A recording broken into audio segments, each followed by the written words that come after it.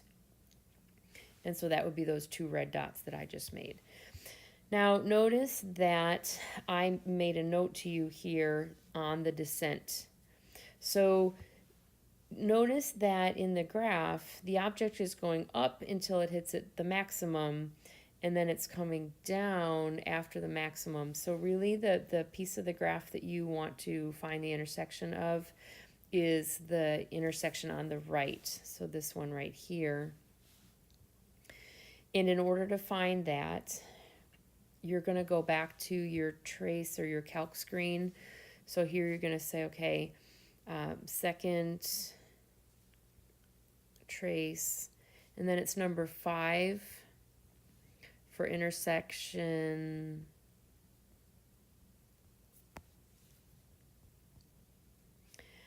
That'll take you back to your graph screen, and it asks you 3 questions. It asks you curve 1, and you can just press enter, and then it asks you for curve 2. You can just press enter again, because it's smart enough to know which curves.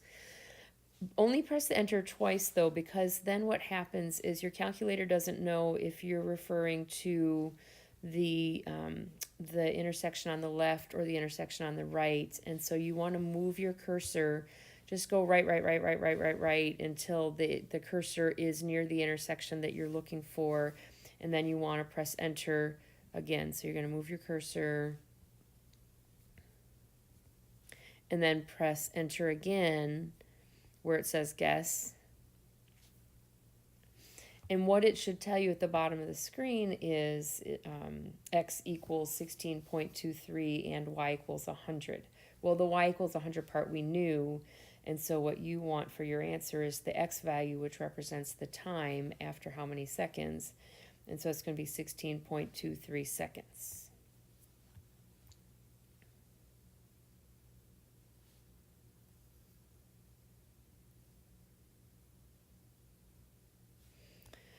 So for number 2, this is another object being thrown into the air. It's a really good model of a quadratic, and so we tend to use it quite a bit.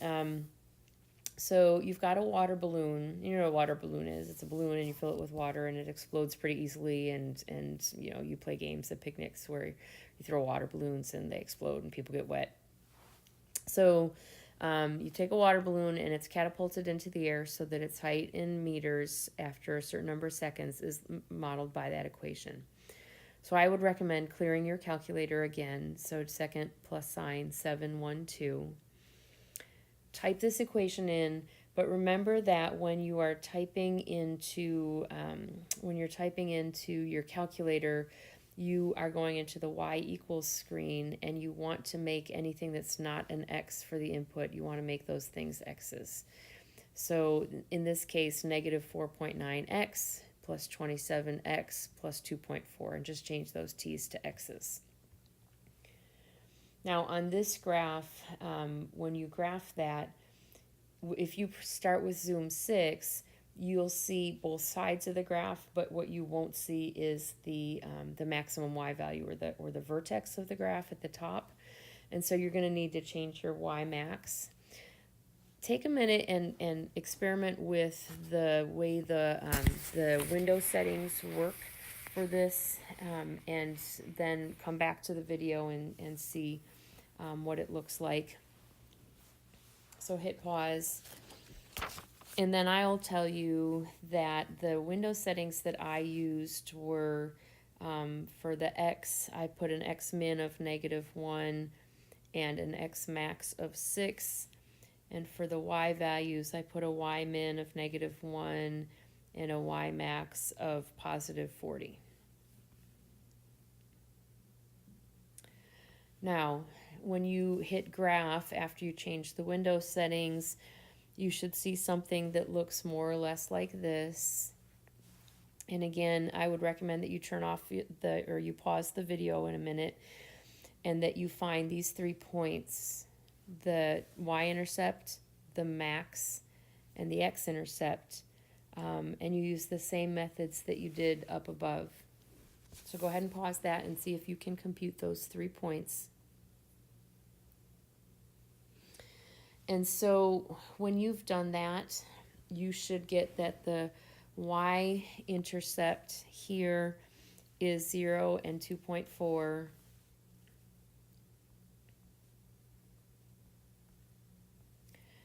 You should get that the maximum point up here is 2.76 and 39.59.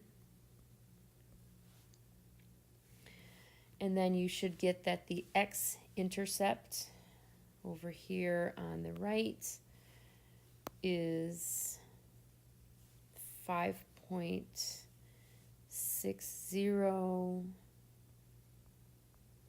and 0.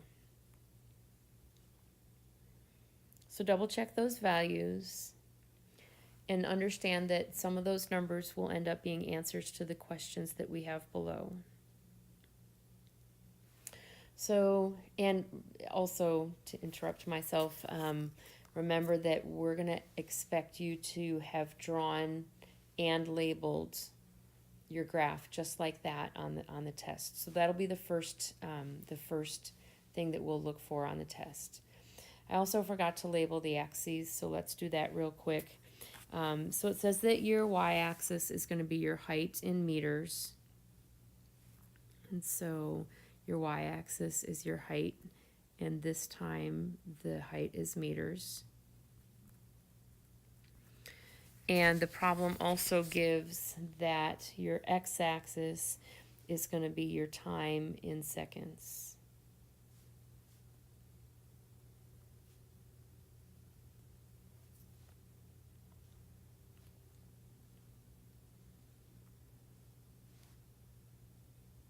Okay. So the first question asks how high is the balloon after 1 second, and remember that the time in seconds is x values, and so this is asking what is y when x is 1. And so that's when you use the second trace and then number 1 for value, and it'll take you back to the graph screen and you can type x equals 1, and when you do that it'll give you that the y value is 24.5 meters. Now, the next question asks for how long. Now, that's going to be a tricky part in this question, but let's look at the rest of the question first and then come back to the for how long. More than 30 meters high. Let's start with this 30 meters. That means that y equals 30, because the height 30 is a y value, and it's asking for when the graph is higher than 30 meters. So that's when you want to go back into your y equals menu, so the y equals menu, and you're going to type y2 equals 30 and then hit graph, and what will happen then is that you're going to see a horizontal line at y equals 30. So that line right there is the line y equals 30. So now the part of the graph that is higher than 30 is from here to here. And so what you want to do is find those x values and find out what is the time here minus what is the time here. So let's start by finding the x values. So for that part of the graph, you're going to use the second trace 5 for intersection. You're going to have to do it twice. You're going to need to do it once for this one and once for this one. And go ahead and pause the video and compute those values and then come back. And so this one on the right is going to be the point 4.15, comma 30. And the one on the left, this one, is going to be 1.36, comma 30. And you're going to take those two x values and you're going to subtract them.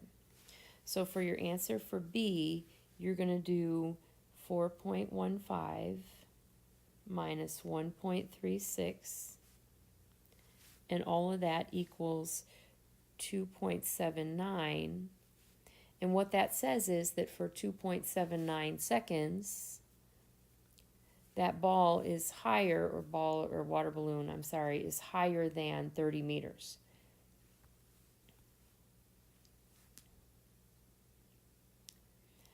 So the next question, C, you've already answered. What's the maximum height? Well, remember that the maximum height is the vertex that the graph gets to here, and the height is the y value. And so for your answer for part C, you're going to just write the y value, 39.59, and then that's going to be feet. Yes, you need to put your labels on. And then the idea here in the next question, D, is that once a water balloon hits the ground, it's going to explode. And remember that in our graphs, when it deals with height, hitting the ground is the x-intercept.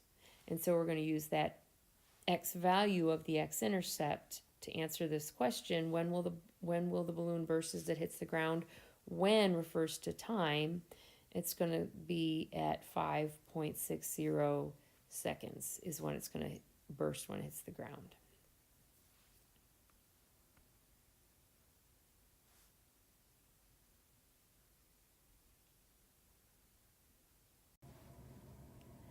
Now the three problems on this page, number 3, number 4, and number 5, are quadratic regression problems.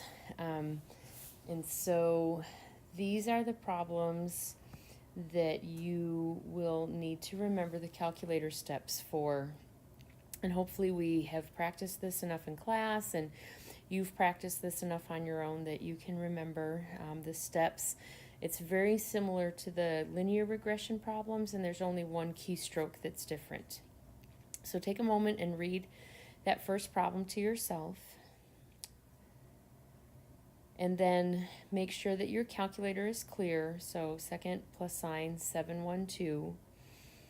And in order to start entering the information into your calculator for a quadratic regression or any kind of regression problem, you want to go to the Stat menu and then edit number 1. And that'll take you to your L1, L2, L3 menus and so on. And you want to put the first column that you're given in L1 and the second column you're given in L2. And just assume that as you do the problem, that L1 is like your X values and L2 is like your Y values. And that the X values are your independent variables and your Y values are your dependent variables. So press pause, type all those numbers into your calculator. And question A asks you to find a quadratic regression equation that models the distance over time. So if you want to find the equation, that's the time that you're going to go back to your Stat menu and you're going to press Stat and then go right to Calc and then choose number 5 for Quad Reg. And when you do that, it's going to take you back to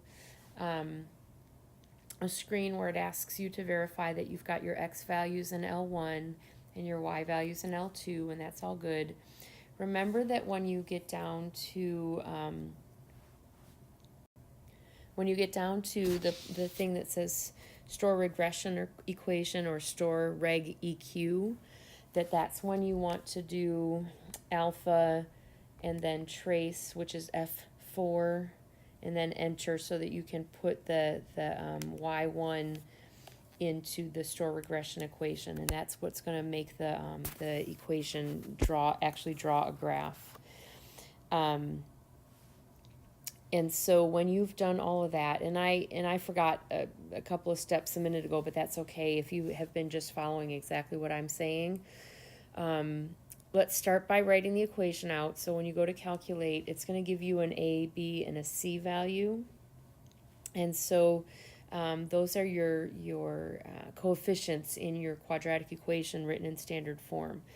And so, for example, in this case, you're going to get y equals negative 16, and then put the x squared, and then it tells you that b is 0, and then you want to put plus 1,821, and that is your answer to the regression equation. Now, what I had forgotten to tell you was about making the graph show up in the graph screen.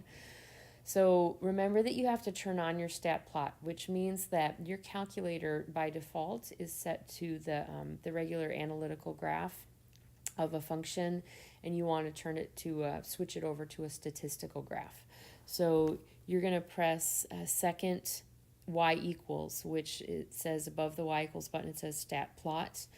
And when you press second y equals, it gives you a menu that says stat plot, and then it gives you 3 different choices for stat plot. Just press enter for the first one, and then press enter again to turn it on, and just double check that it shows the scatter plot or the points, the dots, dot plot. X list L1, Y list L2, and then remember that to get the graph to fit in your screen, you want to press zoom 9 for a statistical graph. So zoom 9, and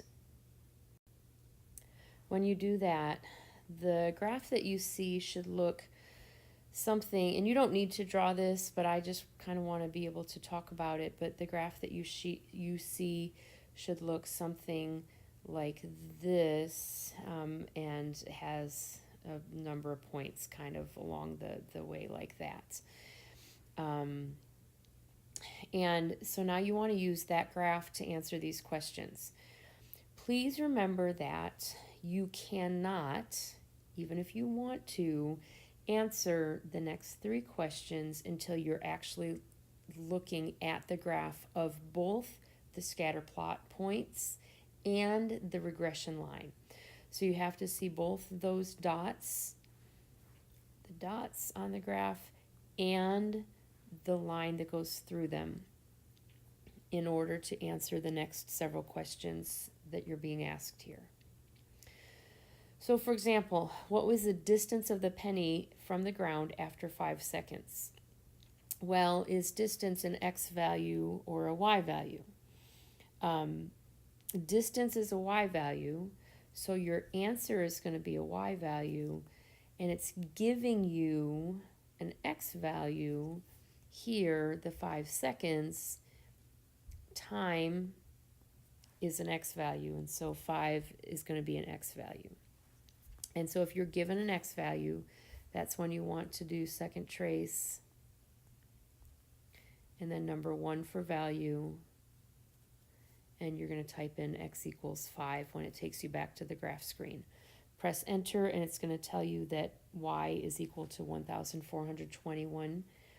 And so in this case, your answer, y equals 1,421 feet, is the distance the penny is from the ground after 5 seconds. The next question asks you after how many seconds. That's your answer is going to be an x value. Was the penny 50 feet from the ground? Well, that gives you a y value, and you need to find an x value.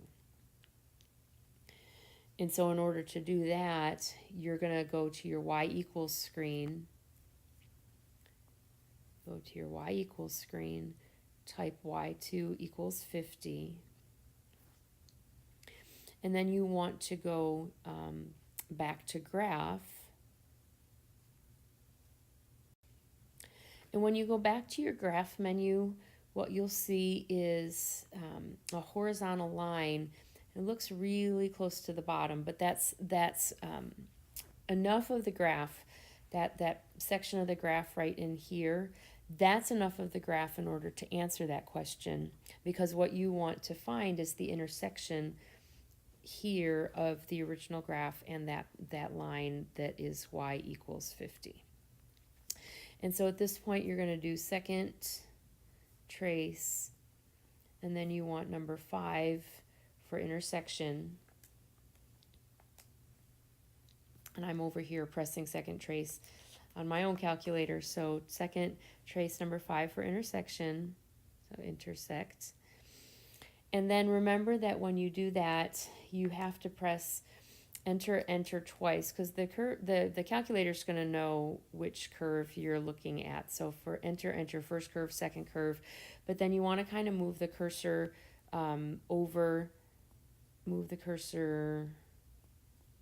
over so that it's on top of that point that you're looking for the intersection.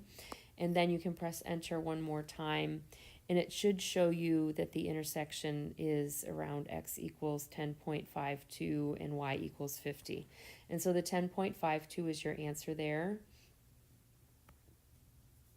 So it's 10.52 seconds. After how many seconds was the penny 50 feet from the ground? After 10.52 seconds. And then after how many seconds did the penny hit the ground? Well, that's going to be your x-intercept. And so coming back over here to the graph, if you're looking for the x-intercept, that's not too far away from where we just were. And to do that, you're going to do second trace. And then you're going to do number 2 for 0.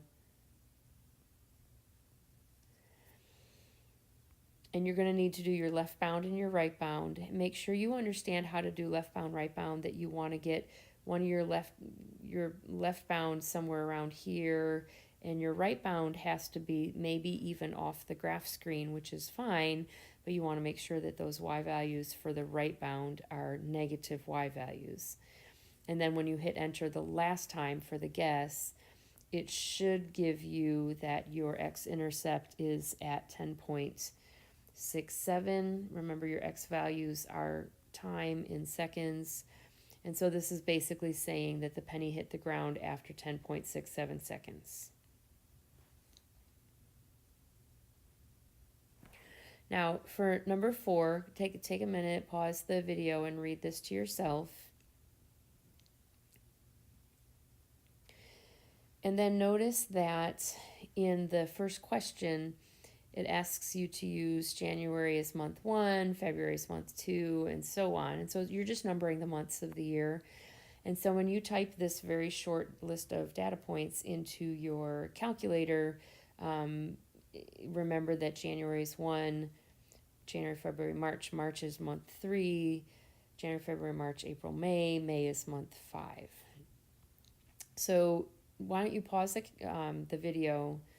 Remember to clear your calculator, second plus sign 712. Go ahead and pause the video and type this data into stat and then edit. Then once you've pressed or entered the data into stat edit, then you want to do second stat plot, which is the y equals. Press enter to choose the first stat plot, and then press enter again to turn it on. Remember that you do zoom 9 to see the picture of the graph. And my picture of this graph, I'm going to draw it, I think, over here. My picture of this graph looked something like this. And it only has 3 points, so I get points like, let's say like this.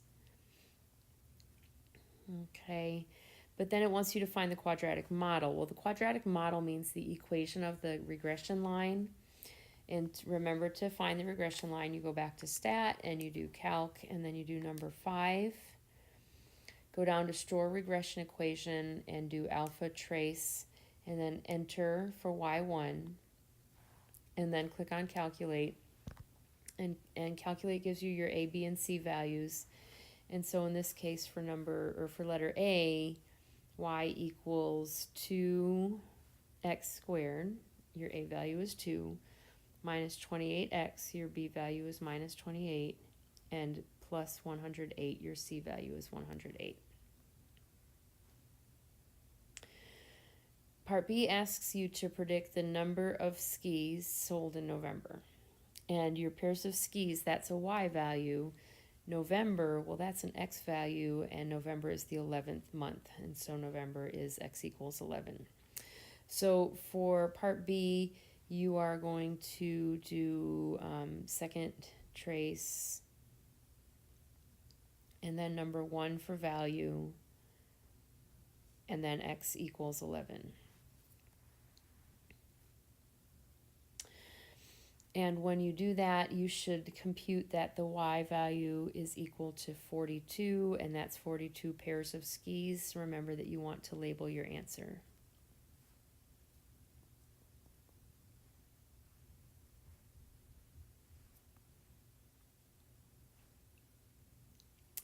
Then it asks, in what month were the fewest skis sold?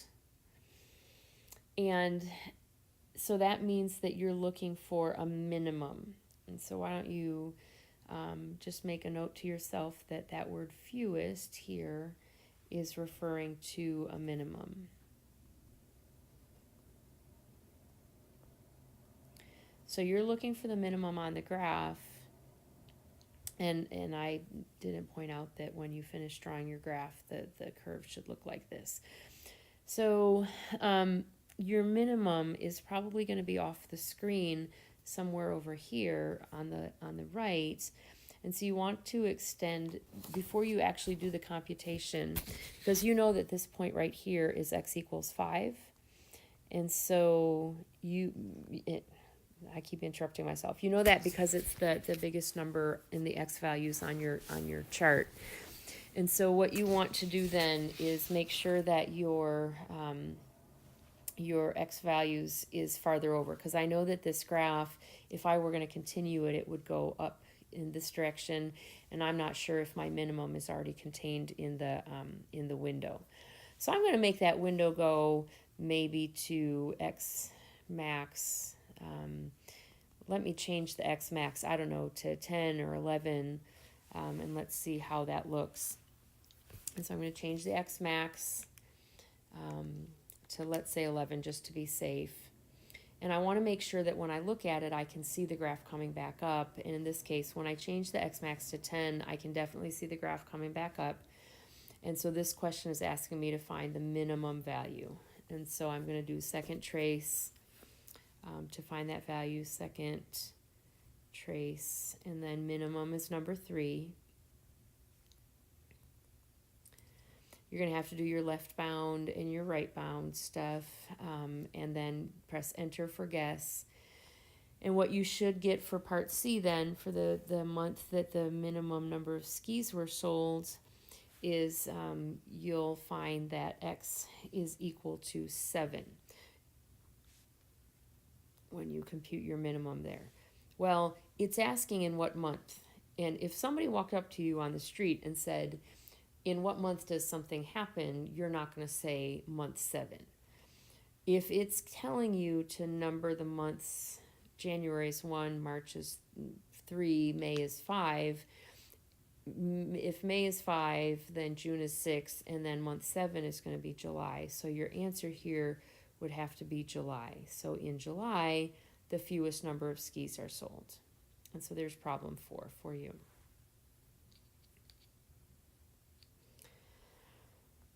So clear your calculator. Go ahead and read problem number 5 to yourself. And then take a minute and go into your stat plot and enter the values from the table. And before you pause the video this time, make a note to yourself that it says here to use X equals 0 represents 1990. And so 1990 is year 0. And I always kind of think, well, if I were born in 1990, what would these other numbers representing my age? So 1999 is 9 years after year 1990. 2000 is 10 years later, 2001 is 11 years later, 2002 is 12 years later, 2003 is 13 years later. So pause the video, type in these numbers for L1 and these numbers for L2. So if you've typed your numbers in, remember that you're going to go into stat plot. So second y equals to get stat plot. Choose plot 1 by pressing enter.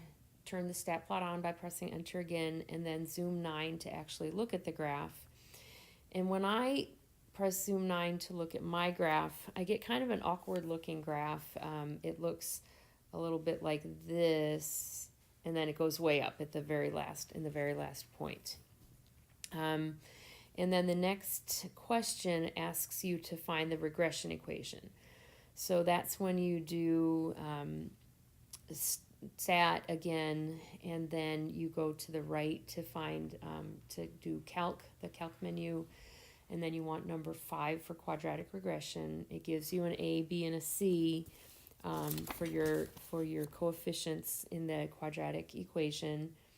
And in this case, you should get y equals 345.14x squared minus 7,227.94x, and then plus, and then lots of numbers, 78,638.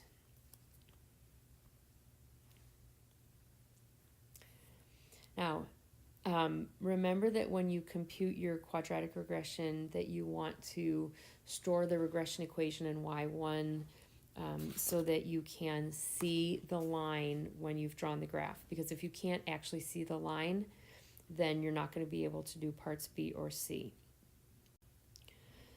So when I have drawn my regression line in the screen, I see that it doesn't look super extremely accurate. Mine kind of does this and then comes up like that. So that's sort of what my graph looks like. And then we're going to answer those last two questions. So based on the regression equation above, what's the likely number of cases diagnosed in 2006? Well, the years are the x values, and so that's going to be x equals 16. Make sure you understand where 16 comes from. It's 16 years after 1990. And then you may need to adjust your x max. So check your window settings and make sure that your x max is bigger than 16. For example, my window settings have x max at 13.4. So I'm going to change my x max to, let's say, 20, and then hit graph again. And it's another kind of awkward looking graph because there's a lot of empty space over on the right. But when you do that, now you can do second trace. And then when you know an x value and you want a y value, you do number 1 for value. And then type x equals 16 into there. And you'll get the y value then for your answer. That's 51,000, let me write this down. So 51,347.49 cases.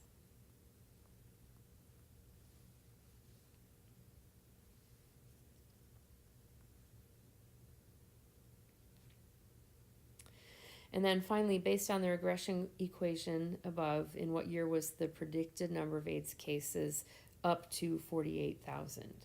Well, in this question, the 48,000, that's the number of cases that happen, and so you want to know the year that happens. 48,000, or the number of cases, is a y value.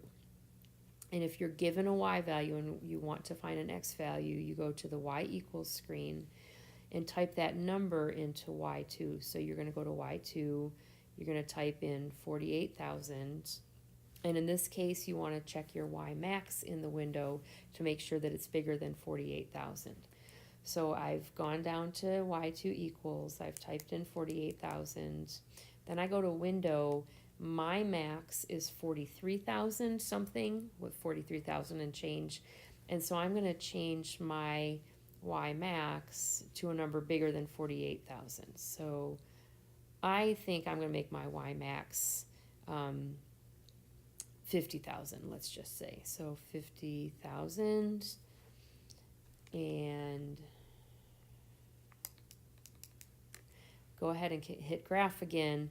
That kind of changes how my graph looks, because now my graph is going to look kind of like this, and the graph is like that, but that line there, that's your y equals 48,000 right there. And what you're looking for in this case is that intersection right there. So to find that intersection, you want to do second trace 5. 5 is for the finding an intersection, and it asks you to choose the two curves, and you're just going to press enter, enter for the first two. But then for the third one, you want to move the cursor so that it's on top of that point. Once the cursor is blinking on top of or close to that point, then you can press enter again. And that should give you the x value of 15.0394, and so on and so on and so on. And y, of course, is 48,000. That's because that was the y value of that horizontal line that you typed in. Well, you're not quite done yet, because the question is asking in what year. Well, be careful, because x equals 15 is not a year. And so what we want to do is say, okay, in the original problem, x equals 0 represents 1990. And so your answer in this question, x equals 15, is 15 years after 1990. Or if somebody was born in 1990, how old would, or what year would they be 15 years old? And so your answer for this is going to be in what year? Well, in year 2005. That's just 1990 plus 15.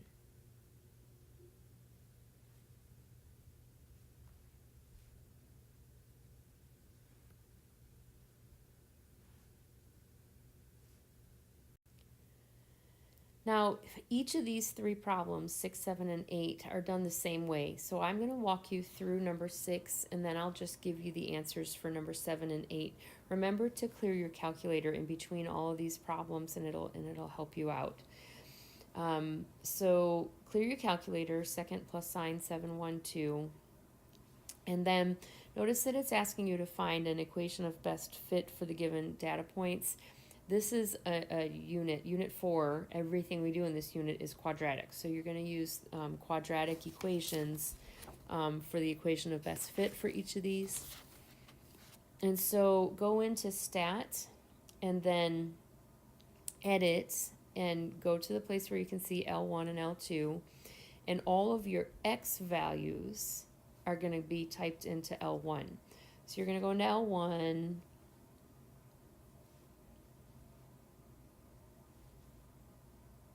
And you're going to type -1, 2, and 4. And then right arrow to L2. And in L2, you're going to type the y values. And so -12, -6, and -12 again in that order. Now, in this case, for these three problems, you do not need to look at the graph of any of them. You just want to get the equation. So do stat and then right arrow to calc. And then you want number 5 for quadratic regression. And in number 6, you should get the regression equation y equals negative. And so you get a, b, and c values. A equals -1, so that's just going to be -x squared. You get b is 3, so that's plus 3x, and then c is -8, so the whole thing is -8. So number 6, y equals -x squared plus 3x minus 8. And I want you to keep all those things in mind.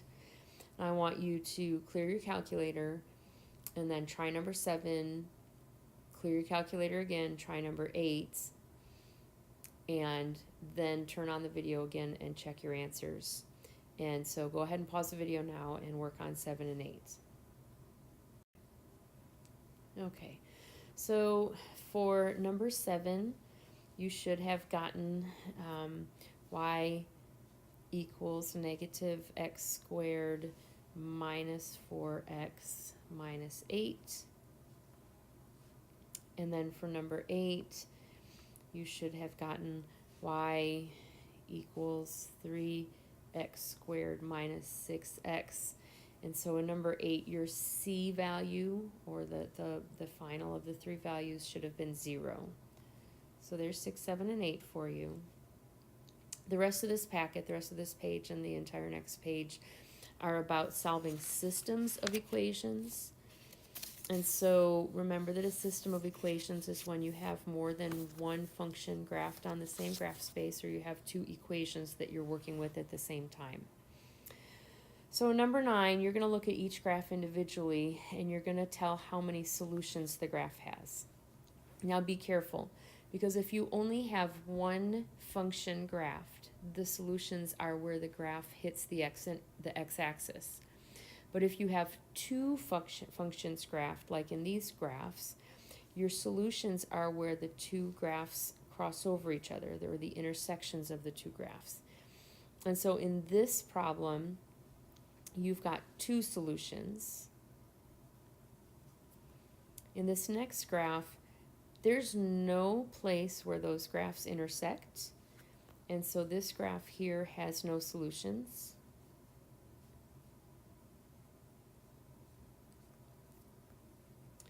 In this graph here, I see 2 places where those 2 graphs intersect, and so there's 2 solutions. And in this last graph, there's only 1 place where the 2 graphs intersect, and so that's going to be 1 solution.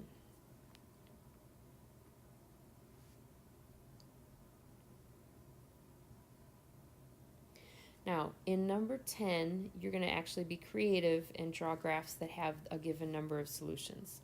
So, for example, you want to draw a system of equations that has no solutions. So in part A, I might draw a quadratic function here and a quadratic function here, and those 2 functions would never intersect with each other, and therefore there are no solutions. In part B, you want one that has 1 solution. What if you had a quadratic function graph like this and a vertical linear function like this? In that case, there's only 1 solution. It's right there.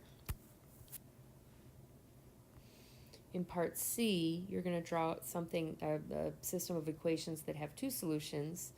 So let's say that I draw a quadratic like this and a linear function like that. That graph, or that system of equations, has 2 solutions there and there. And now drawing, in the last one, drawing something that has 3 solutions is a little bit tricky. But let's just say that I wanted to draw, let's say, a circle. So let's see if I can get this circle drawn here. So let's say that I draw a circle that looks something like that. Oh, it worked. I'm so excited. And then I drew a quadratic function that goes through the circle. So let's say that the quadratic function looks something like this. Let's try that. Some technical difficulties here. Okay, so let's say that there's intersections in these 3 spots. So here, here, and here. My picture is not the greatest picture in the world, but can you kind of see that if you had a quadratic intersecting with a circle, that it might have 3 points of intersection or 3 solutions if the vertex were one of those 3 solutions. That's how I got creative. So the next 2 questions, numbers 11 and 12, dive into that concept of what are the solutions given a graph a little bit more in detail. 11 obviously is a multiple choice question, so you need to choose the solutions to that graph from those choices. And the first thing that I want to point out to you is that answer choices A and D have 1, 2, 3, 4, and 1, 2, 3, 4, 5, 6 solutions given, but the graph that you're shown here only has 2 solutions. And so you can't answer A or D because there's only 2 solutions. And so I'm going to take a look at, and remember how you solve multiple choice questions. You don't always have to answer the entire question for multiple choice. All you have to do is be able to pick the best of whatever 4 answers are given to you. And so in this case, one of the answer choices is 0, 1, and that point is right there. So it can't be B either. It must have to be C. And just to kind of spot check C, negative 2.22, negative 2.22, well, that's this point right here. And then 3, negative 0.3, well, here's 1, 2, 3, negative 0.3, that's this point here. And so answer choice C is your answer. And then number 12 actually gives you a graph and asks you to give those solutions. So let's start with how many are there. Remember, it's where the 2 graphs intersect. And so we've got solutions in those 4 places. So there's 4 solutions. I have circled them on the graph. And then I want to give the approximate ordered pairs of all the solutions. So I'm just going to let me start by numbering them, and that way you can kind of keep track of what I'm doing. So let's call this one solution 1, this one solution 2, this one solution 3, and this one down here solution 4. And I will say that solution 1 is, let's say, negative 1, and then positive 1 point, let's say 7.5 or 1.8. You're approximating, so your answer might be off by a little bit from mine. As long as you have 1 point something and not 93 point something, you're going to be just fine. For the second solution, or the one that I labeled number 2, let's say that it's about 2.5 on the x value and about 0.5 on the y value. For number 3, let's say that the x is about, again, 1.75 or 1.8, and then the y value is about negative 3.5. And then for number 4, that's awfully darn close to 0, negative 4, I'm sorry. And so your answer would be 0, negative 4.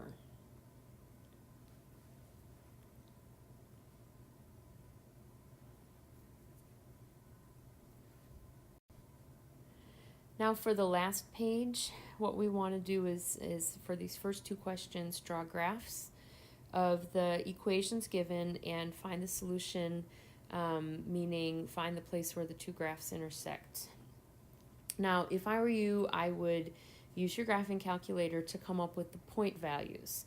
So clear your calculator, as always, start by clearing your calculator, and then go to y equals and type in y equals x plus 2. And then when you've got that typed into your calculator, go to second graph, which gives you a table of values. You're going to see all your x and your y values. Okay. And then what that should show you, and of course, as a math teacher, I would be really happy if you knew how to graph this just using y equals mx plus b. But what that should show you then is that you've got the point 0, 2 and a slope of 1, so 1, 3 and 2, 4 and 3, 5 and so on. And then if you look at the negative values, it'll be negative 1, 1 and negative 2, 0 and so on. And so that first equation would end up looking like this. And let's see if I can draw a semi-straight line through all of that. You, of course, are going to use a straight edge to draw a straight line. And that's the first equation. So let me label my equations. That's equation 1, and then I'm going to graph equation 2. X equals -3 is going to be a vertical line at x equals -3. So here's x equals -3, and you're going to just draw a vertical line right there. Anytime you have just x or y equals a number, x equals a number is going to be a vertical line, and y equals a number is going to be a horizontal line. So in this case, your intersection is right there, and I must have been off in a couple of my little approximations there because I was a little tiny bit off. Your pencil point hopefully is smaller than my ink on my iPad, but that point is going to be x value -3, y value -1, and so that's the answer to the solution of that graph, -3, -1. Clear your calculator again, and in this case, let's graph y equals x squared plus 1. So type that into your your y equals screen, and let's call that equation 1. And so when you do that, you're going to get points at 0, 1, and 1, 2, and -1, 2, and 2, 5, and -2, 5, and then the next points I believe are 3, 10, which you don't have enough space to draw, and so draw that first one, and it's a quadratic graph, kind of like that. I don't like that, so I'm going to redraw that, and then that's equation 1. Then I'm going to do equation 2, and that's a linear equation. So if you want, you can use your calculator to help you with that, and that's very similar to the equation that we drew in our previous problem. And that has points here like this. And yeah, I still kind of want you to kind of draw the whole graph. But what you'll see if you were to zoom in here that I didn't do very well, so I'm going to erase part of this and just kind of show you how it's going to look if it's drawn in better detail, is that your quadratic graph went kind of like this, and your linear graph kind of went like this, and they both had points now right here and right here. And so your solutions for this equation are at 0, 1, and 1, 2. So your solutions for this problem are 0, 1, and 1, 2.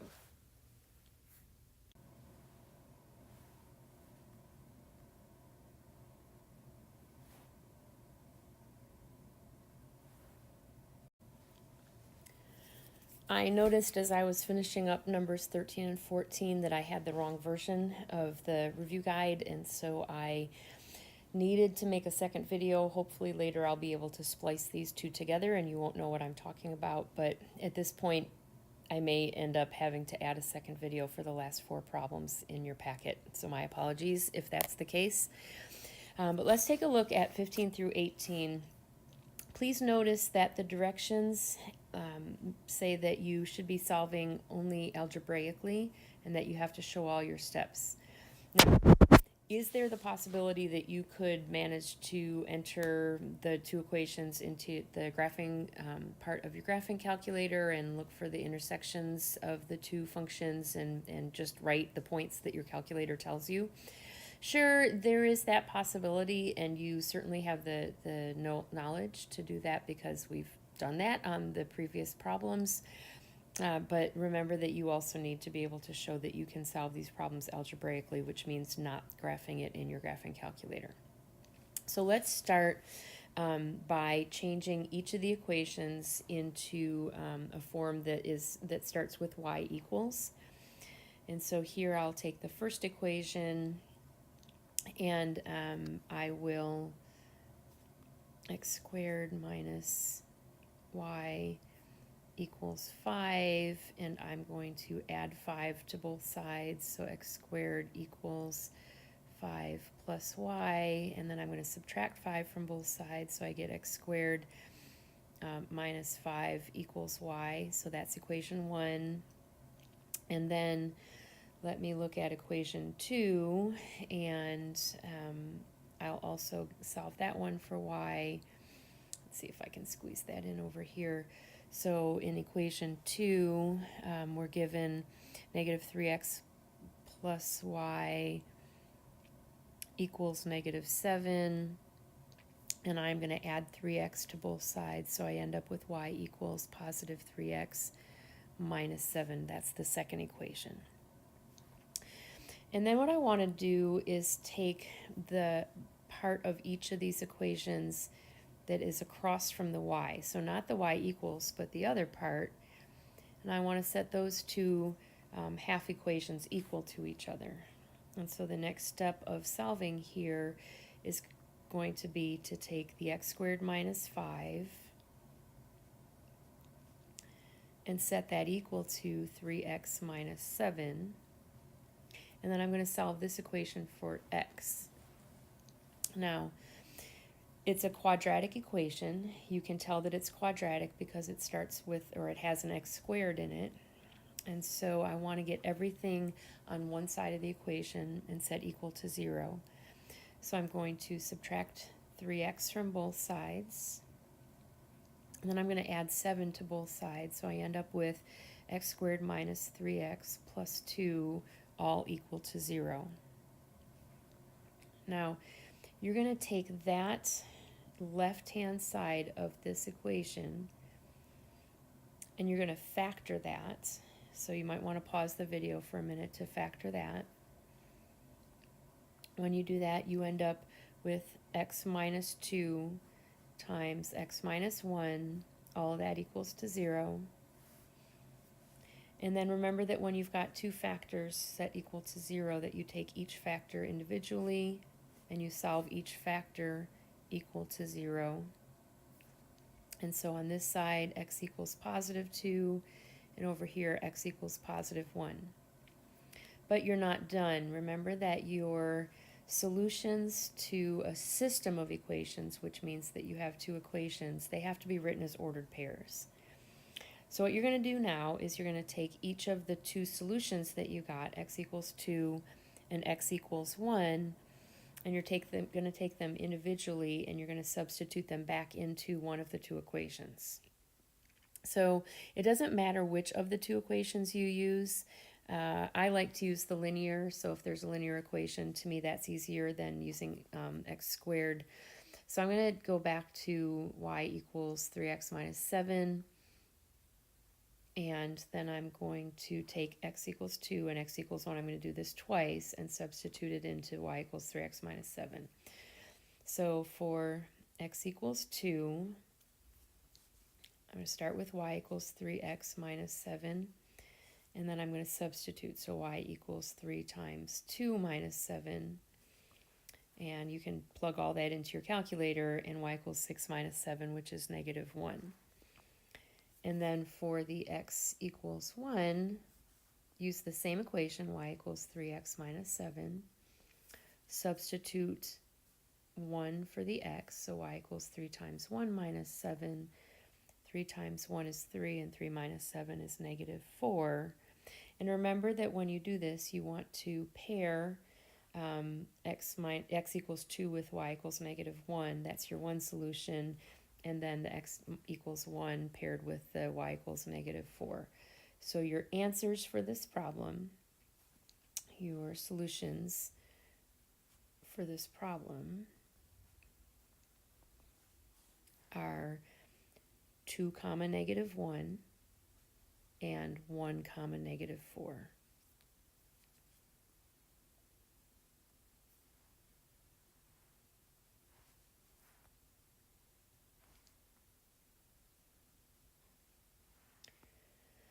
Let's take a look at this one. Again, you're going to need to take both of those equations and rewrite them so that the y is by itself. And so this first equation is going to end up as y equals, you're going to subtract the x squared from both sides, And so you end up with y equals negative x squared and then plus 6. And in the second equation, you're going to, well, here, I would add y to both sides, so I get x equals 14 plus y, and then subtract 14 to both sides, so you get x minus 14 equals y. And so over here, y equals x minus 14. And then remember that the next step that you want to do is take the two sides of the equations that are opposite the y and set them equal to each other. And so in this case, I am going to come over here and I'm going to say negative x squared plus 6 equals x minus 14. Now let me just give you a little word of caution. If you have a negative coefficient on an x squared and you're trying to solve that equation, it's always best to try to manipulate the equation so that the coefficient on the x squared becomes positive. And so I'm going to bring the x squared and the 6 over to the other side so that my 0 is on the left and my x squared and the quadratic equation part is on the right. So 0 equals, and then it'll be positive x squared, and then I've got the plus 1x. And then when I subtract 6 from both sides, I end up with negative 20. So I've got x squared plus x minus 20. And the next thing that you want to do is factor the right-hand side of the equation. So go ahead and pause the video for a minute and factor that side of the equation. And you should get x equal, or 0 equals x plus 5 times x minus 4. And again, you're going to set both of those factors equal to 0. So x plus 5 equals 0. And x minus 4 equals 0. And so x equals negative 5 and x equals positive 4. And then you're going to take both of those values and substitute them into one of your two equations from above. And again, remember, I like to use the linear equation. And so I'm going to take the x equals negative 5.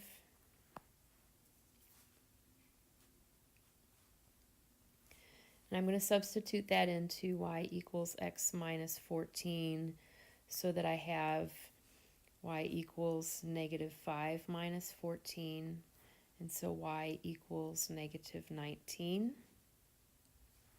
And then I'll take the x equals 4 and do the same process. So x equals 4, I'm going to substitute that into y equals x minus 14. So y equals 4 minus 14, and so y equals negative 10. And so I've got two solutions there. I've got the negative 5 with the negative 19, and I have the 4 with the negative 10. So my solutions, and remember you need to write your solutions as ordered pairs. So it's going to be negative 5, negative 19, and positive 4, negative 10.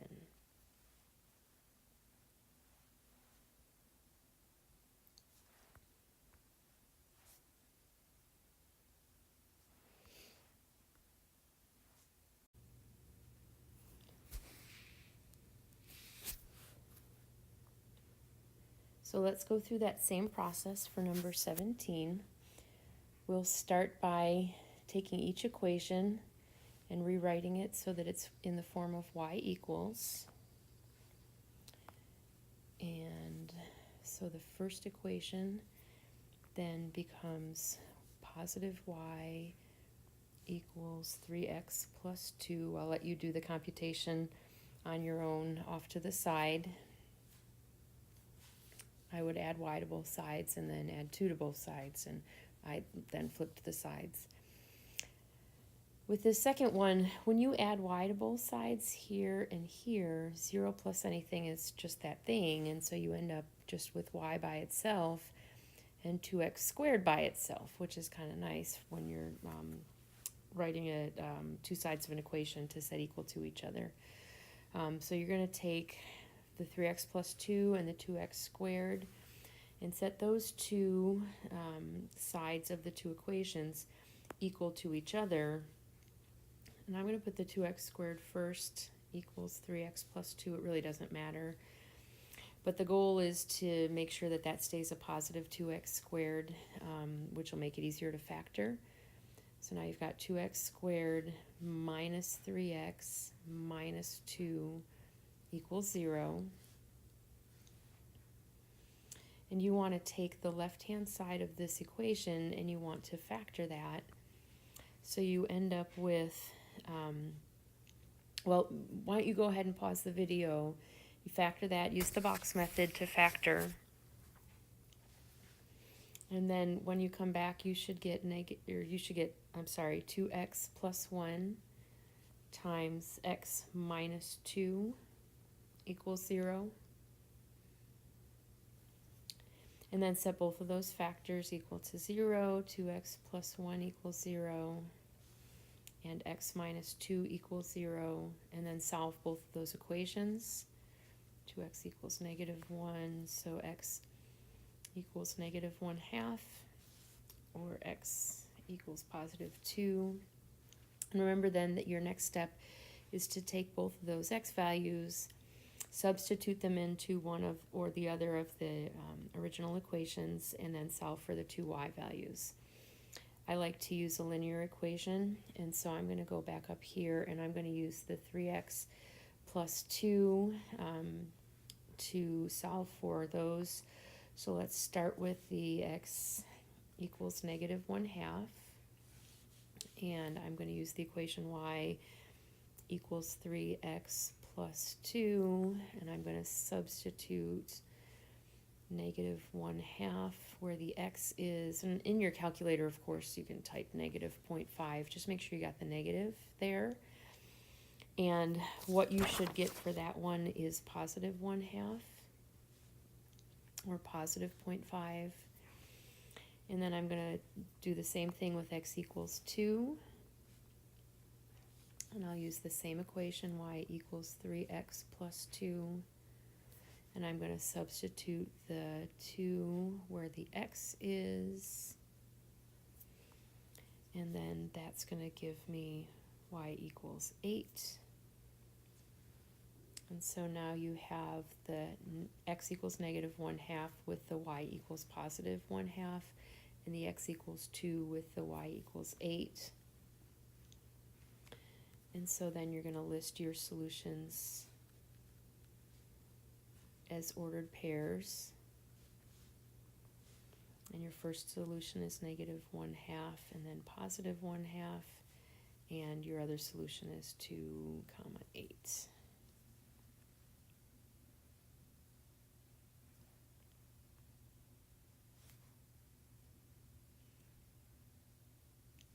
And then number 18. For the first equation, to get that all equal to y, I would add 2 to both sides. And so you end up with y equals 4x plus 2.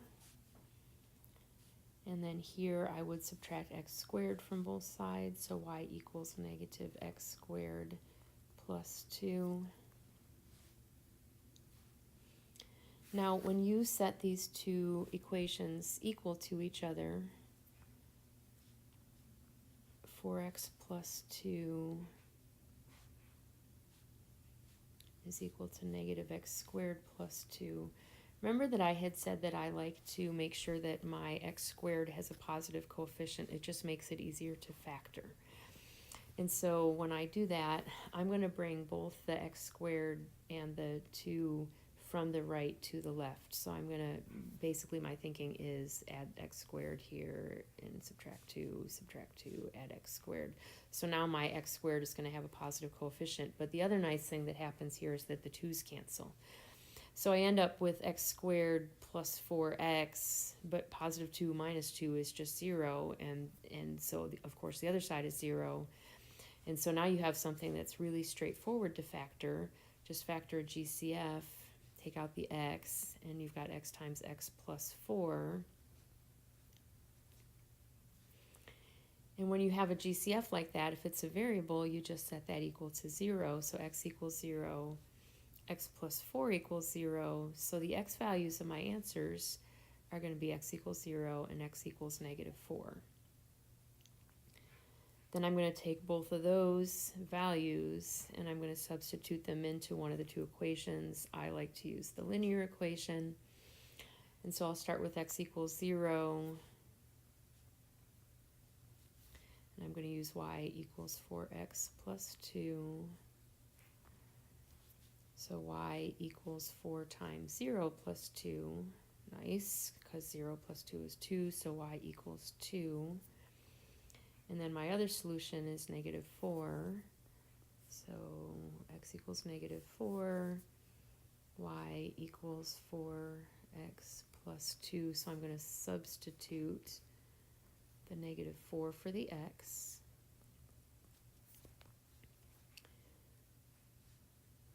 And that's going to give me negative 14.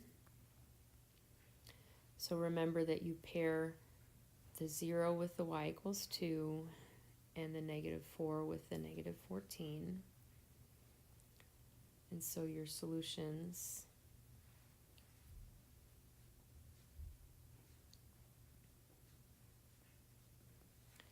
are 0, 2 and negative 4, negative 14.